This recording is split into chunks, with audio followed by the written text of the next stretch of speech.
பேசாத மந்திரம். வேறொருவர்க்கும் எட்டாத புட்பம் இறையாத தீர்த்தம் இனி முடிந்தது. கட்டாத லிங்கம் கருதா நெஞ்சம் கருத்துள் உள்ளேன். முட்டாத பூசை என்றேன் குருநாதர் முழுந்தென்றேன். சொல்லுங்க. வெட்டாத சக்கரம் வெட்டாத சக்கரம் பேசாத மந்திரம். பெரும்பாலும் என்னென்னா இது வந்து ஐயா வந்து அப்பப்போ சொல்லியிருப்பார். ரெண்டாவது என்னென்னா இது வந்து பாடத்தில் ஒரு முக்கியமான காலகட்டம். இது ஒரு ரகசியம், அதாவது என்னென்னா பரம ரகசியம். இது பெரும்பாலும் பப்ளிக்காக சொல்லக்கூடாது, இருந்தாலும் நம்ம மேலோட்டமாக அப்படி சொல்லிக்கலாம். ஏன்னா சில டைம் என்னன்னா நிறைய விஷயங்கள் என்ன பண்ணால் நம்ம சொன்ன விஷயங்களே நமக்கே திருப்பி ரிப்பீட் ஆகுது. அதனால் மேலோட்டமாக வேணால் சொல்லிக்கலாம். வெட்டாத சக்கரம் அப்படின்னா என்னென்னா இந்த உடம்புல வெட்டாத சக்கரம் எங்கே இருக்கும்? எங்கே சாமி இருக்கும்? உடம்புல 6 ஆதாரம் இருக்குது. என்னென்ன இருக்கு? ஆக்னா, அப்புறம் இந்த மற்ற எல்லாமே வந்து உடம்புக்குள்ளே இருக்குது, அதெல்லாம் கட் ஆகும். வெட்டாத சக்கரம் எது இருக்குதுன்னா சகசிராரம். அது நம்ம உடம்புக்குள்ளே இல்லை, நம்ம உடம்புல இருந்து நம்ம தலைக்கு மேலே ஒரு ஜான் மேலே நிற்குது. அதை என்ன பண்ண முடியாது, வெட்டவும் முடியாது. இப்போ சக்கரங்கிறது வெட்டாத சக்கரம். இந்த வெட்டுப்படக்கூடிய சக்கரத்தின் வழியாக போகணும். எப்படி போகிறது அப்படின்றது தான் இப்போ அடுத்தடி என்னது? பேசாத மந்திரம். பேசாத மந்திரன்றது என்னது? நம்ம ஏற்கனவே இடத்துல சொல்லிக்கிறேன். நம்மளோட மூச்சு தான் பேசாத மந்திரம். மற்ற வார்த்தைகள் வெளியே வந்தாலே அது ஜபம். பேசாமல் ஒன்று இருக்குதுன்னு சொன்னால் அது அஜபா, அது பேசாத மந்திரம். அந்த ஒரு பொருள் நமக்குள்ளே இருந்து பேசிக்கின்னு இருக்கிற வரைக்கும் தான் நமக்கு பேர் என்னது? அப்பா அம்மா வச்ச பேர். இல்லைன்னா அந்த பொருள் வெளியே போச்சுன்னா பொது பெயர் போனோம். அப்போ அந்த பொருள் நமக்குள்ளே இருந்ததுன்னு சதா பேசினுக்குது. சதா நம்ம உயிர் வாழறதுக்கு அந்த பொருள் ஜபம் பண்ணினுக்குது. நாம் ஒன்றுமே பண்ணல. மூச்சு வருதா போச்சா, நம்ம எனக்காவது பிரயத்தனம் மட்டுமா? ஒரு கவலையும் கிடையாது. நல்லா சாப்பிட்டோமா, நல்லா தூங்கினோமா, நல்லா அனுபவிச்சோமா. ஆனால் இதையும் தாண்டி நம்ம அதை பற்றி கவலைப்படலைன்னா கூட நாம் உயிர் வாழ்றதுக்கு அது நம்ம உடம்புல நிலைச்சி நிற்குது. அதுக்கு பேர் என்னது? பேசாத மந்திரம். வேறொருவருக்கும் எட்டாத புஷ்பம். வேறொருக்கு எட்டாத புஷ்பன்றதும் இந்த சகசாரம் தான். ஏன்னா அதை வந்து என்ன பண்ணது, மற்ற பொருள் மாதிரி தொட்டு காட்ட முடியாத ஒரு இடம். அப்புறமா இறையாத தீர்த்தம் இனி முடிந்தது. இறையாத தீர்த்தம் அப்படின்னா என்னன்னா, எந்த ஒரு தீர்த்தம் இப்போ நம்ம புலன்கள் வழியாக போகக்கூடிய எல்லாமே ஒரு தீர்த்தம் மாதிரி தான். ஆனால் அது தீர்த்தமான தீர்த்தம் இல்லை, அது எப்போ வேணால் கெட்டு போகலாம், உடல் வழியாக வெளியேறுது. ஆனால் இறையாத தீர்த்தம்ன்றது என்னன்னா, மற்ற பொருள் மாதிரி நம்ம சுயமாக எதையாவது தோண்டி எடுக்க முடியுமானா இல்லை, அது சுரக்கணும். அது தானாக சுரக்கும். தானாக சுரக்கக்கூடியது தான் இறையாத தீர்த்தம். அது நம்ம பண்ணுறது கிடையாது. ஆனால் நம்ம பண்ணக்கூடிய அந்த செயல்னால் வரக்கூடிய அந்த தீர்த்தம். ஒரு கிணறு தோன்றும், நம்ம அதில் தண்ணி எடுக்கணும், என்ன பண்ணுறோம், பள்ளம் தோண்டிக்கிட்டே போனால் சுரக்கும். அந்த மாதிரி ஏதாவது பண்ண முடியுமானா அந்த மாதிரி பண்ணக்கூடிய ஒரு விஷயம் இல்லை. ஆனால் நம்ம பண்ணக்கூடிய விஷயம் எதெல்லாம் அந்த பொருளை அடைச்சின்னு இருக்குதோ, எதெல்லாம் நம்மளை மேலே போக விடாமல் தடுக்குதோ அந்த பொருளும் சுத்தம் பண்ணால் அங்கே ஒரு அமிர்தம் சுரக்கும். அதுக்கு பேர் தீர்த்தம். அந்த தீர்த்தம் அதுக்கு போகிற வழி எப்படி போனோம்? மூச்சு காற்று வழியாக தான் போகணும். அந்த போகிற வழியில் இதெல்லாம் நடக்கும். அதுதான் ஐயா சொல்லியிருக்காங்க. கட்டாத லிங்கம் கருதா நெஞ்சம் கருத்துள் உள்ளேன். முட்டாத பூசை என்றேன் குருநாதர் முந்துனேன். ஆமாம். இப்போ இந்த பிறக்கிற உயிரெல்லாம் சாவுது. ஒரே ஒருத்தர் மட்டும் என்றைக்குமே மார்கண்டேயன் சொல்லிக்கிறாங்க. யார் சாமி? அவரே மார்கண்டேயன். அவருக்கு ஏன் மார்கண்டேயன் பேர் வந்தது? மார்கண்டேயனா இப்போ நல்லா இளமையாகிறாங்க. அவர் என்ன சொல்லுவாங்க? மார்கண்டேயன் மாதிரி இருக்கிறாங்க. காரணம் என்ன? மரணம் இல்லாத ஒரு நிலை, எப்பவுமே ஒரே மாதிரியே இருக்கிறாங்க. இந்த நிலை எப்படி வரும் அப்படின்னா, யாரும் பண்ணாத ஒரு செயலை மார்கண்டேயன் பண்ணார்.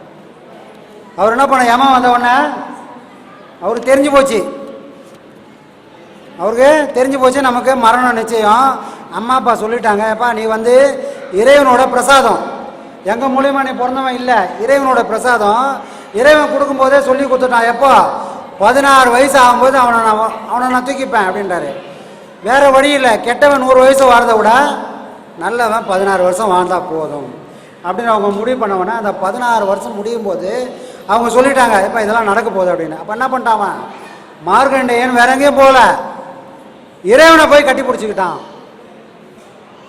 இறைவனை போய் கட்டி பிடிச்சவங்களுக்கு மட்டும்தான் மார்க்கண்டேயன் பட்டம் வரும்.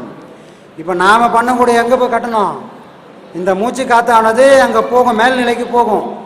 அது போகிற வழி இப்போ கீழ்நிலை பாடங்களில் போக முடியாது. மேல்நிலை பாடங்களில் நாம் கொடுப்போம் பாடம். அந்த பாடம் எங்கே போகும்னா அங்கே எங்கே லிங்கம் இருக்குதோ அங்கே போகும். நாம் கொடுக்கக்கூடிய பாடங்கள் மூலிமா தான் நீங்கள் அதை கட்டணும். அதை கட்டினால் நீங்களும் மார்க்கண்டேயனாக மாறுவீங்க. ஏன்னா அங்கே ஒரு லிங்கம் இருக்குது. வெளியே எதை காட்டினாங்களோ அதுதான் உள்ளே இருக்குது. ஆனால் உண்மை என்னன்னா உள்ளே பார்த்த ஒரு பொருளை தான் நமக்கு வெளியே எல்லாம் காட்டியிருக்காங்க. உள்ளே என்னென்னலாம் பொருள் இருக்குதோ அதை தான் வெளிவாக காட்டியிருக்காங்க. சரிங்களா? நம்ம வெளி தோட்டத்தில் மழங்காமல் இந்த பாடத்தின் மூலமாக மேல்நிலைக்கு போனால் அவர் சொன்ன விஷயங்கள் எல்லாமே ஒன்று ஒன்றா நடக்கும்.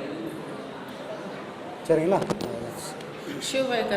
இதை வேறொருவர் முடியாத வார்த்தை. யார் முடியணும்னா இது குருநாதர் மட்டும்தான். இப்போ நான் சொல்லிட்டேன், இப்போ எல்லாம் பப்ளிக்கில் சொல்கிறேன்னு இதை பண்ண முடியுமானா பண்ண முடியாது. இதுக்குன்னே குருநாதர் உட்காந்து நீ இப்படி தான்ப்பா போகணுன்னு அவர் சொன்ன பிறகு தான் நாம் அங்கே போக முடியும். சரிங்களா? இது கடவுளாலையும் செய்ய முடியாத ஒரு விஷயம். கடவுள் மட்டும் இதை செய்யணும்னு ஆசைப்பட்டால் இங்கே யாருக்கும் பிறவியே கிடையாது. அவரே ஒரே நாளில் நமக்கு உணர்த்திட்டு போயினே தருவார். ஆனால் செய்யலையே. கடவுள் செய்ய முடியாத ஒரு காரியத்தை குருநாதர் மட்டுமே செய்கிறார். அவருக்கு மட்டும்தான் அந்த தகுதி உண்டு. எந்த தகுதி? பிறவியிலிருந்து பிறக்காமல் ஒரு வரம் கொடுக்கக்கூடிய தகுதி யாருக்குன்னா குருநாதருக்கு மட்டும்தான் உண்டு. அது இறைவனுக்கே கிடையாது. இறைவன் என்ன பண்ணுவான்? படைப்பான், காத்துருவான், ஒரு நாள் அழிச்சிருவான். அவ்வளோதான் அவனால் பண்ண முடியும். காப்பாற்றி கரை சேர்க்கக்கூடிய தகுதி அவனுக்கே கிடையாது. அதனால தான் இறைவன் இந்த மக்களை காப்பாற்றணும் வந்தால் எந்த வடிவம் அப்படின்னா குருநாதரோட கோலத்தில் மட்டும்தான் இறைவன் வருவான். நமக்கு வந்த இறைவனும் யார்? சாட்சாத் சிவபெருமான் தான். ஆனால் அவர் நம்மளை மாதிரியே மனுஷனாக நமக்கு அவர் அருமை தெரியல. அப்போ அவரை மாதிரி ஒருத்தர் அந்த உபதேசம் கொடுத்து அதை பண்ணும்போது தான் இந்த அனுபவங்கள்லாம் நமக்கு விளையும். அதுதான் அங்கே சொல்லியிருக்காரு. குருநாதன் ஒழிந்தது. சிவாய்க்கர் பாடலையா? சிவாய்க்கர் பாடல். நானதேது நீயதேது நடுவில் நின்றதேதடா, போனதேது குருவதேது குடி கூறிடும் குலாமரே. ஆனதேது அழிவதேது அப்புறத்திற்கு அப்புறம். ஆனதேது அழிவதேது அப்புறத்தில் அப்புறம், ஈனதேது ராமராமா என்ற நாமம். அவர் என்ன சொல்றாரு? ராமநாமத்தோட மகிமையை சொல்றாரு அந்த பாட்டில். ராமராமா தான் சொல்றாரு. ராம ராமா ராமா ராமா நீ சொல்லிக்கினே இருந்தால் என்ன ஆகும் அப்படின்றத பின்னாடி அவர் நாமத்தை சொல்லிட்டு முன்னாடி உனக்கு என்னெல்லாம் ஆகும் அப்படின்றத சொல்றாரு. நானது எது மீயது எது நடுவில் நின்றது எது. நம்ம பாடமே அப்படிதான். பாடம் பண்ணுறதுக்கு முன்னாடி நானும் இருக்கிறான் அவனும் இருக்கிறான். பாடம் பண்ணதுக்கப்புறம் அவனும் இல்லை நானும் இல்லை. அதை தான் அங்கே சொல்கிறாரு. நீ ராம நாமத்தை திரும்ப திரும்ப திரும்ப திரும்ப பண்ணால் என்ன ஆகும்? வியாசர் காட்டில் ஒரு வேடனாக இருந்தார். வரப்போகிறவங்களெல்லாம் வழிப்பறி பண்ணிக்கினேன், கொலை பண்ணிக்கினேன். ஏன்? தான் குடும்பத்தை காப்பாற்றினா வேறு வழி தெரியல பண்ணார். அப்படி பண்ணின்னு இருந்தவரை என்ன பண்ணுறாரு? நாரதர் வந்து, எப்பா நீ இந்த மாதிரி பண்ணுறியே, இதெல்லாம் உனக்கு இதெல்லாம் நியாயமாக இருக்கா? இதெல்லாம் தப்பிச்சு போகிறதுக்கு ஒரு வழி சொல்லட்டுமா? அதெல்லாம் எனக்கு வேணாம். நான் என் குடும்பத்தை காப்பாற்றணும், அதுக்காக தான் நான் இவ்வளோ வேலையும் பண்ணுறேன் அப்படின்னாரு. ஓ, நீ உன் குடும்பத்தை காப்பாற்றணும் பண்ணுறியா? இது உன் குடும்பத்தில் இருக்கிறவங்களுக்கு தெரியுமா? நீ இவ்வளோ பண்ணுறியே, இதில் ஒரு பங்கை அவங்க ஏற்றுப்பாங்களா? ஏற்றுப்பாங்களே. இவருக்கு ஒரு நம்பிக்கை, ஏற்றுப்பாங்களே. ஏன்னா நான் அவங்களுக்காக தானே பண்ணுறேன். அப்போ நான் பண்ணக்கூடிய இந்த பொருளெல்லாம் ஏற்றுக்கிற மாதிரி இதனால் வரக்கூடிய அந்த பாவத்தையும் அவங்க ஏற்றுப்பாங்க அப்படின்னு யார் நம்புறது? வால்மீகி நம்புறாரு.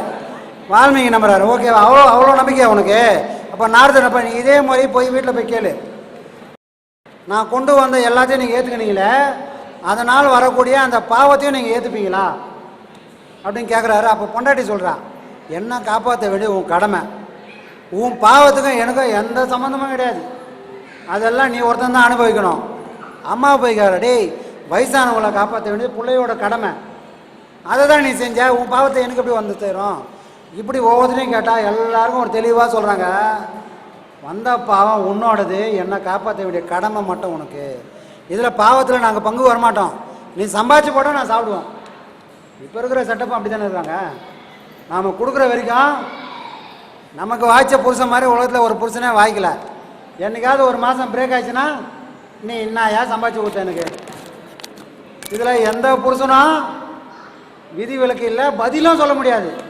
ஒரு பொண்டாட்டி தான் புருஷனை பார்த்து நீ என்னையா செஞ்சுன்னு ஒரு கேள்வி கேட்டுட்டால் ஊரே பேசலாம், ஊரே சமாளிச்சிடலாம். இந்த ஒரு வார்த்தைக்கு எந்த புருஷனும் பொண்டாட்டிக்கு பதில் சொல்லவே முடியாது. ஏன்னா எந்த புருஷனும் நோட் பண்ணி வைக்கிறதே கிடையாது. நான் இந்த தேதியில் உனக்கு என்ன பண்ணேன்னு யாரும் நோட் பண்ணுறதில்ல. எல்லா செலவோடாது ஒரு செலவு. ஆனால் அவங்க காரியத்தில் கண்ணாக இருப்பாங்க. ஏம்மா யாரும் தப்பாக நினச்சிங்க, சும்மா தான் சொல்கிறேன். சரிங்களா? அந்த மாதிரி அவர் போய் கேட்கும்போது அவங்க என்ன பண்ணுறாங்க, இதெல்லாம் உன் கடமை, பாவத்துக்கு எனக்கு சம்மந்தம் இல்லைன்னு சொல்லி அனுப்பிச்சிடுறாங்க. அப்புறம் தான் இவர் என்ன பண்ணுற, நாரதர்கிட்ட வந்து நான் எப்பா எனக்கு இப்போ தான் ஒரு உண்மை புரிஞ்சுது, நான் தப்பான வழியில் போயிருந்தேன், சரி நான் கரை சேரணும், எனக்கு ஒரு வழியை சொல்லணும். பிறகு தான் ஒன்றும் பண்ணாதப்பா, ராமா ராமா ராமா ராம திரும்ப திரும்ப சொல்லு அப்படின்றது கடை தேர்னதுக்கப்புறம் தான் வால்மீகி ராமாயணத்தில் எழுதுறாரு. அப்போது எந்த ஒரு விஷயத்தையும் மாற்றக்கூடிய சக்தி ஒரே சிந்தனையோடு பண்ண பண்ண பண்ண நீ நடக்கும்ன்றது தான் கான்செப்ட். இதை ராம ராம ராமன்னு சொன்னால் வால்மீகிக்கு ஓகே. இப்போவும் பஜனை பாடுறாங்க ராம ராம ராமான்னு. எத்தனை பேர் கடைசி இருந்தாங்க? இல்லையே. ஏன்னா வால்மீகி இல்லைங்க. அது வால்மீகிக்கு பொருந்தோம், மற்றவனுக்கு பொருந்தாது. எல்லாருக்கும் பொருத்தமான ஒரு ஞானம் இருக்கணும், ஒரு பாதை இருக்கணும். அது எது? யோகம். அப்போ யோகத்தினால அப்படி ஒரு நிலையை நாம் வெட்டி பிடிக்கணும். எந்த நிலை? நானது ஏது நீ எது எது நடுவில் நின்றது ஏதேடா, கோணது ஏது குருவது ஏது கூறிடும் குலாமரே. அங்கே குருவும் இல்லை. சரி பாடம் கொடுக்கறதுக்கு தான் குருக்கிறாரு, பாடம் பண்ணதுக்கப்புறம் அங்கே குருவுக்கும் வேலை இல்லை. ஏன்னா அங்கே நானே இல்லை. இப்படி ஒரு நிலை அங்கே வரணும். எந்த நிலை? இதெல்லாம் எப்போ வரும்னா உலகன்றது நம்ம கண்ணை விட்டு மறையும் போது தான் நான் உள்முகமாக போக முடியும். உலகம் என் முன்னாடி இருக்கிற வரைக்கும் நான் இருப்பேன், எல்லாம் இருக்கும். சரிங்களா? எல்லாம் இருக்கக்கூடிய ஒருத்தனால இறைவனை எட்டவே முடியாது. இந்த பொருள் எல்லாம் என்னைக்கு மறையுதோ அந்த கண்ணுக்கு தான் இறைவன் சாட்சியாக வருவான். ஏன்னா இது ஊனக்கண்ணு.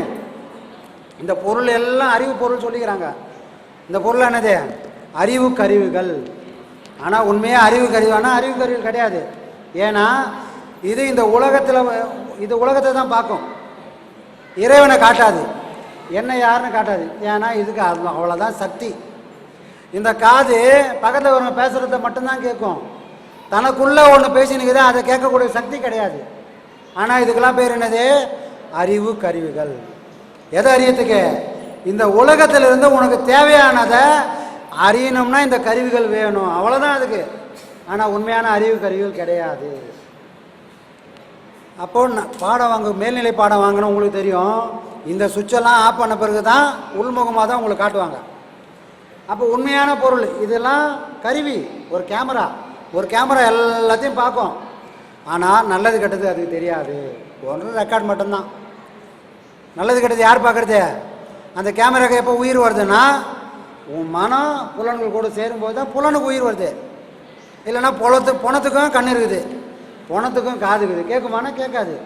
ஏன்னா அங்கே இது வரைக்கும் உயிராக வழி நடத்தினா மனசு அங்கே இல்லை, மனசு ஏன் இல்லை? உயிர் இல்லை, மனசு இல்லை. அப்போ ரெண்டு பொருளும் ஒன்றா சேர்ந்துருது. புரியுதுங்களா? அப்போ நாம் இதெல்லாம் கடந்து கடந்து கடந்து போனால் அப்படி ஒரு நிலை நமக்கு வரும். எல்லாம் போய் ஒரு பொருளாக நிற்கும். அதுதான் விஷயம்.